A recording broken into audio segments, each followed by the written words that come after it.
الحمد لله رب العالمين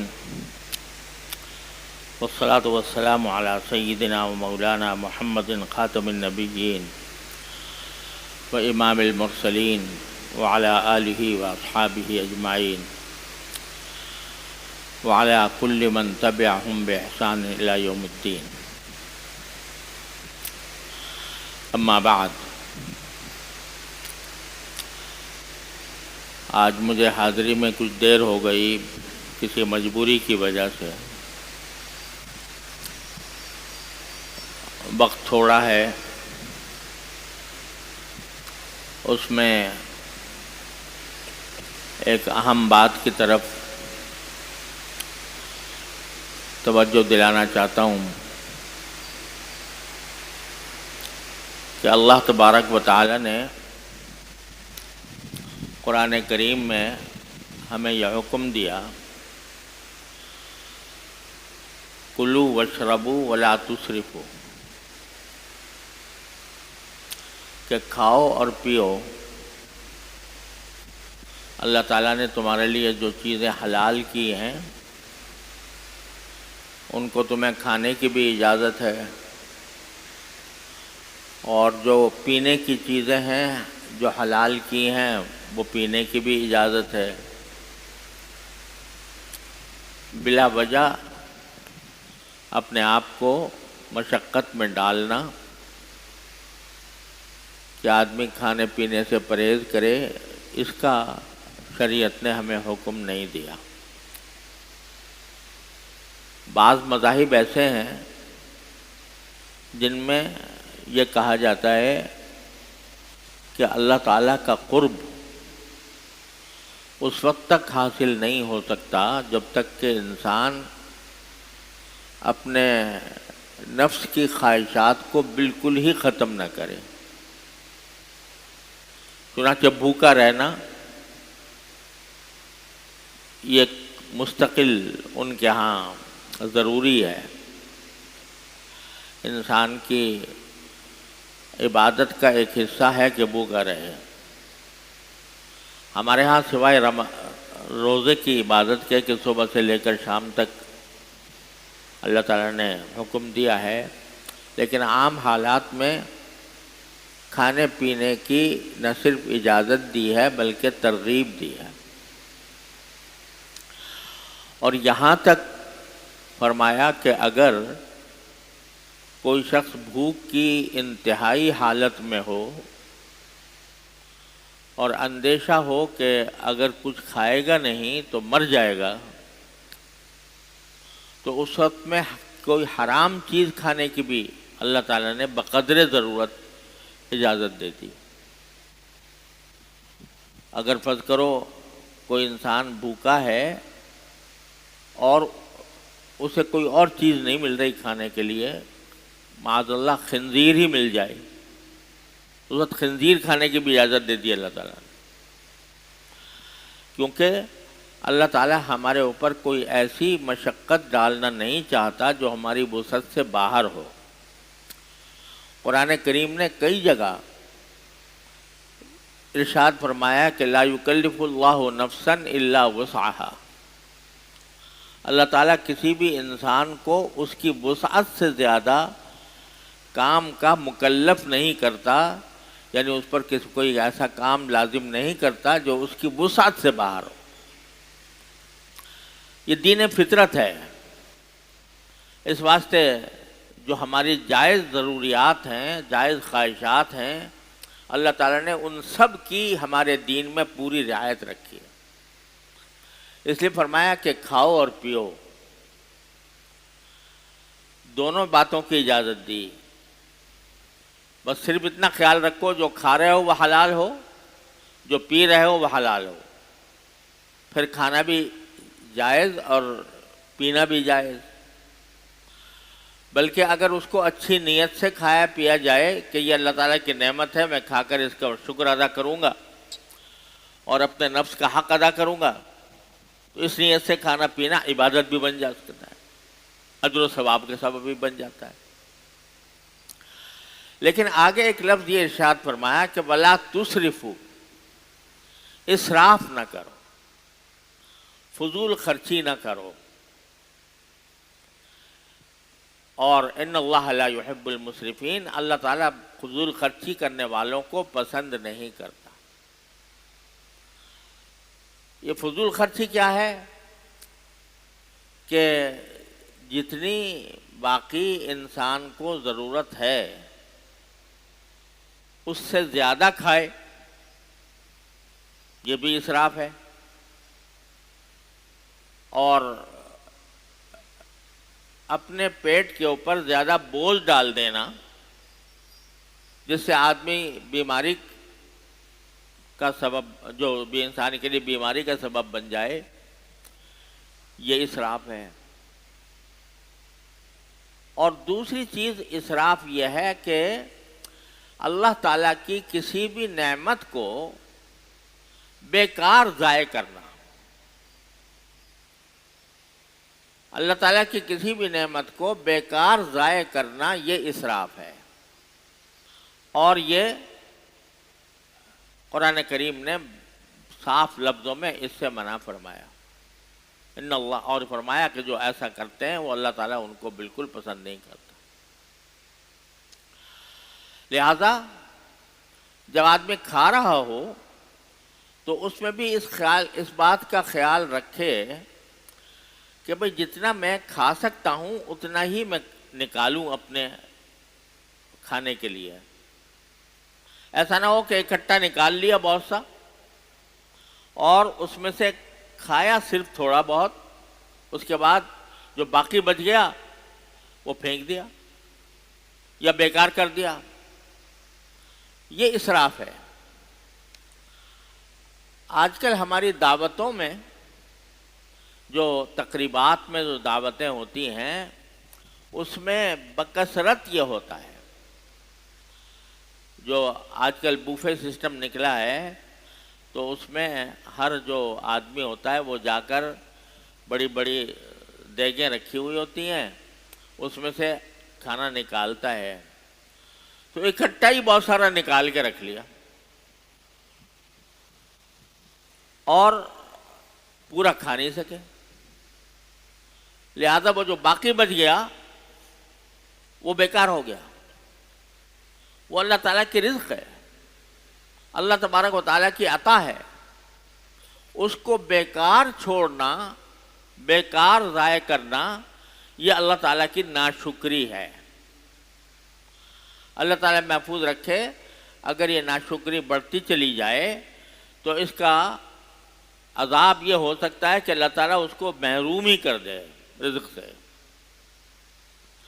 تو اس واسطے کھانے کے وقت میں بھی آدمی کو اس بات کا لحاظ رکھنا ضروری ہے، شرعاً ضروری ہے، کہ اتنا نکالے جتنا وہ کھا سکتا ہو، اور باقی اگر فرض کرو کچھ بچ جائے تو وہ اس کو اس طرح بچائے کہ وہ بیکار ضائع نہ ہو، اس کو پھینکنا نہ پڑے، وہ کسی اور کے کام آ جائے، اگر انسان کے نہیں تو کسی جانور کے کام آ جائے۔ یہ تعلیم ہے نبی کریم سرور عالم صلی اللہ علیہ وسلم کی۔ پچھلے زمانے میں عام طریقہ یہ تھا، رسول کریم صلی اللہ علیہ وسلم کے عہد مبارک میں بھی، کہ بعض اوقات کچھ بڑا سا تھال ہوتا تھا، اس کے اندر سالن ہے یا روٹی ہے، جو کچھ بھی ہے، سب مل کے بیٹھ جاتے تھے اور سب اسی میں سے کھاتے تھے۔ خود ہمارے ہاں بھی ایک عرصہ دراز تک یہ سلسلہ جاری رہا، اور اب بھی بہت سی جگہوں پر ہے۔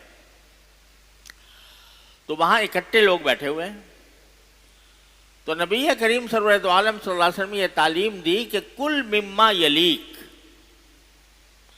کھانا وہاں سے کھاؤ جہاں تمہارے بالکل سامنے ہے، یہ نہیں کہ وہاں سے دوسری طرف سے کھانا شروع کر دیا، تاکہ ہر ایک آدمی اپنے حصے کا کھانا کھائے اور باقی بھی نہ بچے۔ تو رسول کریم صلی اللہ علیہ وسلم نے یہ حکم دیا تھا کہ کل مما یلیک، اپنے سامنے جو کھانا ہے وہ کھاؤ اور باقی جو ہے دوسرے لوگوں کے لیے چھوڑ دو کہ وہ اپنے سامنے کے لیے اپنے سامنے سے کھائیں۔ مقصود کیا تھا؟ مقصود یہ تھا کہ کھانا ضائع نہ ہو۔ ایک تو یہ کہ سب کو برابر ملے، اور دوسرا یہ کہ کھانا ضائع نہ ہو۔ آدمی کو یہ بھی سوچنا چاہیے کہ اگر دسترخوان پر 5 آدمی بیٹھے ہیں اور بیچ میں کسی برتن کے اندر کھانا رکھا ہوا ہے اور ایک آدمی اپنا اپنا نکال رہا ہے، تو جب اپنے لیے نکالے تو یہ خیال بھی کرے کہ بھئی 4 آدمی اور ہیں، یہ نہیں کہ سارا انڈیل لیا اپنے برتن کے اندر اور دوسروں کو محروم کر دیا۔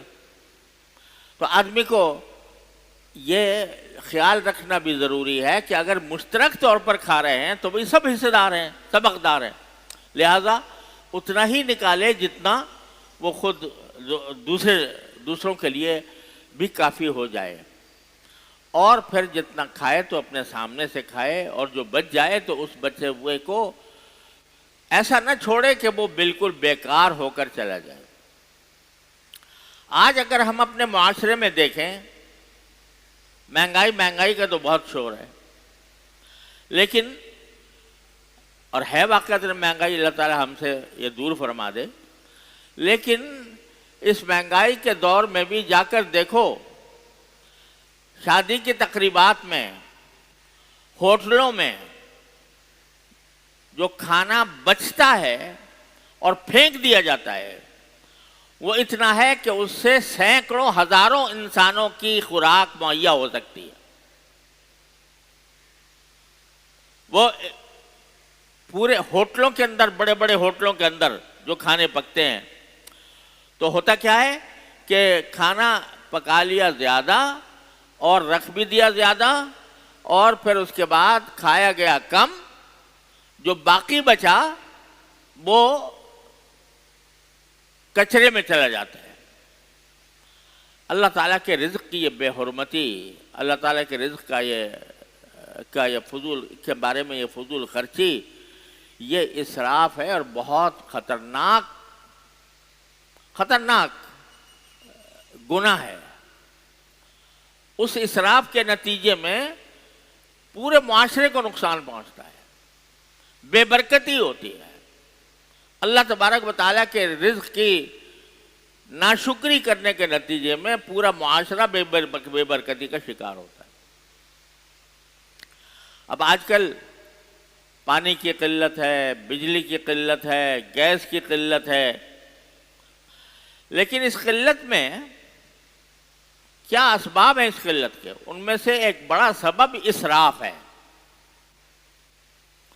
اگر پانی، بجلی، گیس، یہ جو اللہ تعالیٰ نے ہمیں نعمتیں عطا فرمائی ہیں، ان کو ہم صحیح طریقے سے سنت کے مطابق استعمال کریں تو اس کمی کے اندر بہت فائدہ ہو سکتا ہے۔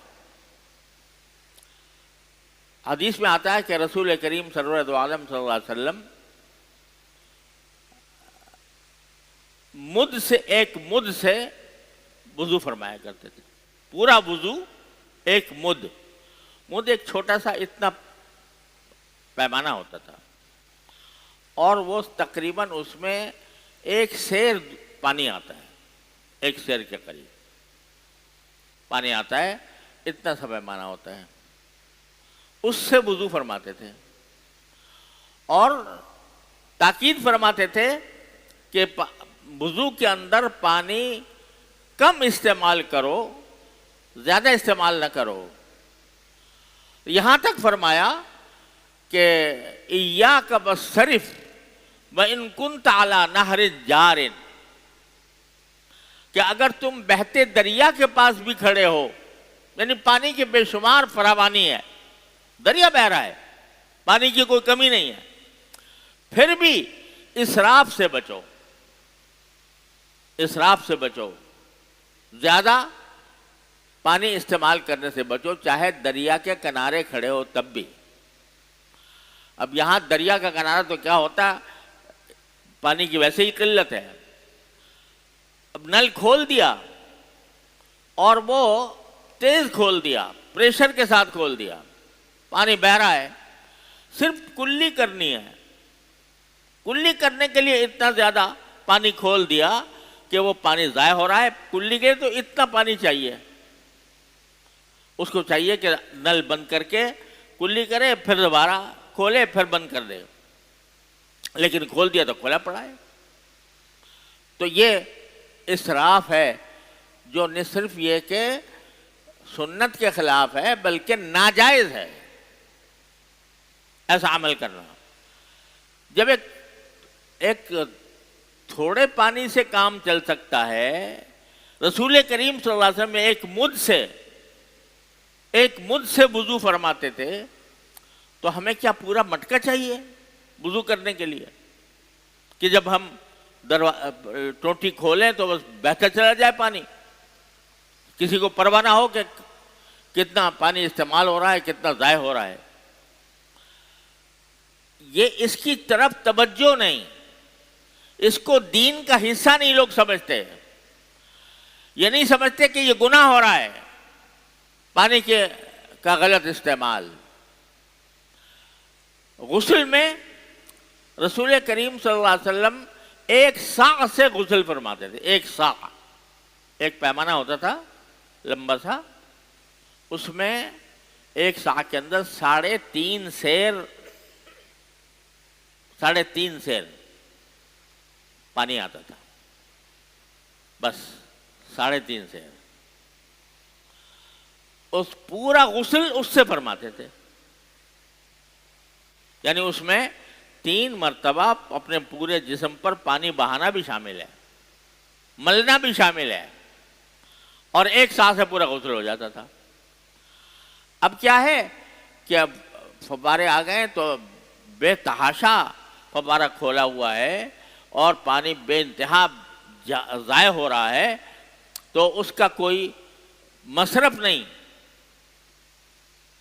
آدمی فوارہ بھی ہے تو فوارہ ذرا ہلکا کھولے، ٹھیک ہے، فوارہ ایک سہولت کی چیز ہے کہ اوپر سے پانی آ کر آدمی کو ذرا سہولت سے نہا لیا جاتا ہے، لیکن کیا ضروری ہے کہ اتنے پریشر سے کھولا جائے کہ پانی بہتا جائے؟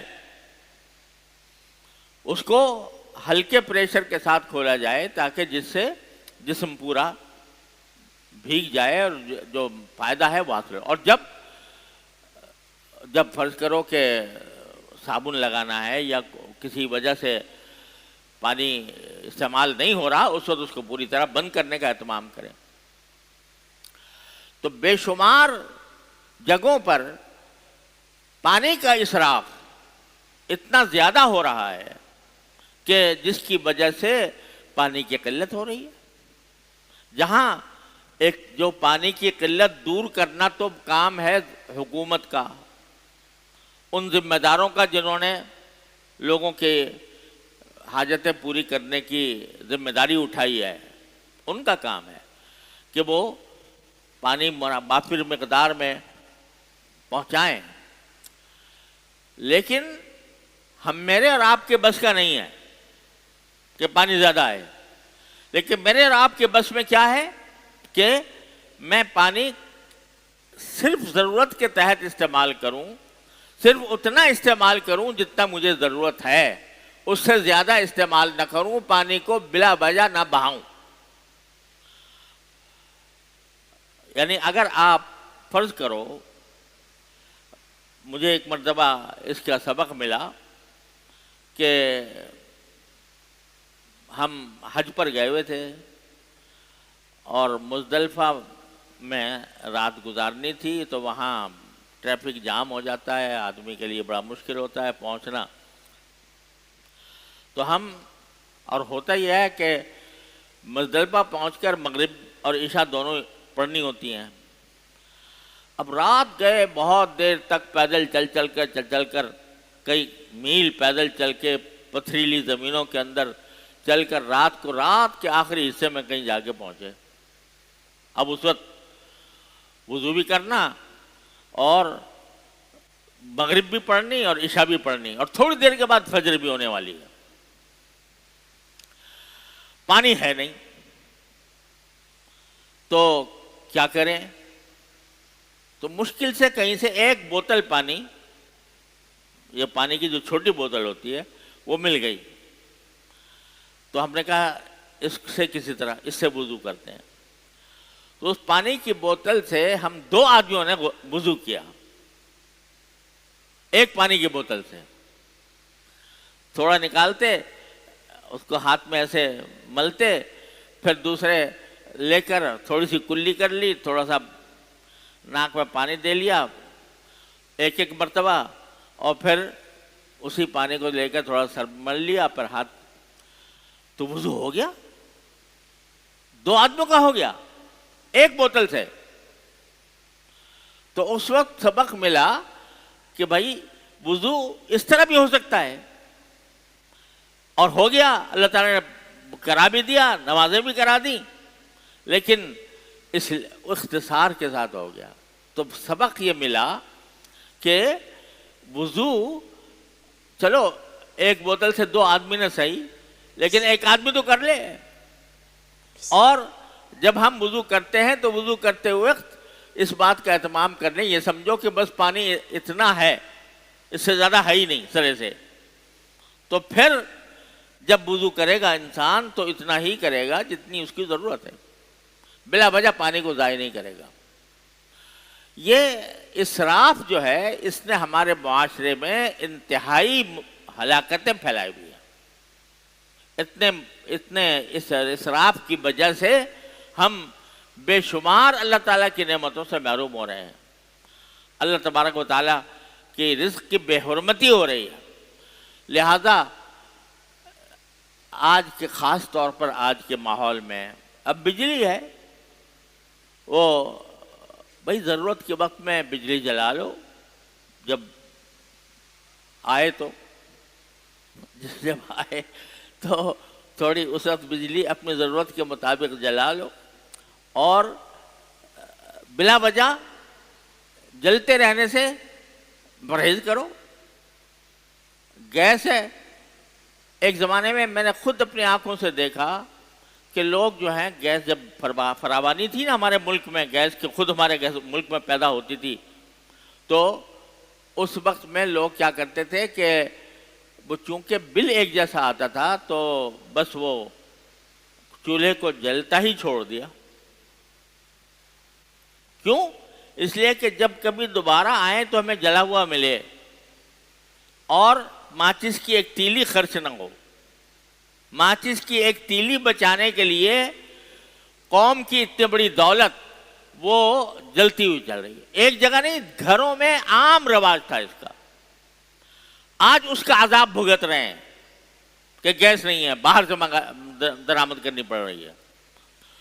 تو اس واسطے جو بھی اللہ تعالیٰ کی نعمت ہے، وہ کھانے کی ہو، وہ پینے کی ہو، وہ اور کسی استعمال کی ہو، اس کو اللہ تعالیٰ کی نعمت سمجھ کر اختصاصات کفایت کے ساتھ اس کو خرچ کرنا، یہ بھی دین کا ایک اہم شعبہ ہے.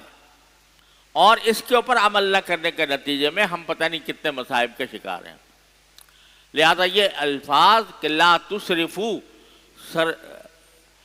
فضول خرچی نہ کرو، اس کو ہر وقت انسان کو مد نظر رکھنا چاہیے اپنے ہر قول و فعل کے اندر. اللہ تبارک و تعالی ہم سب کو اس پر عمل کی توفیق عطا فرمائے. وآخر دعوانا الحمدللہ رب العالمین.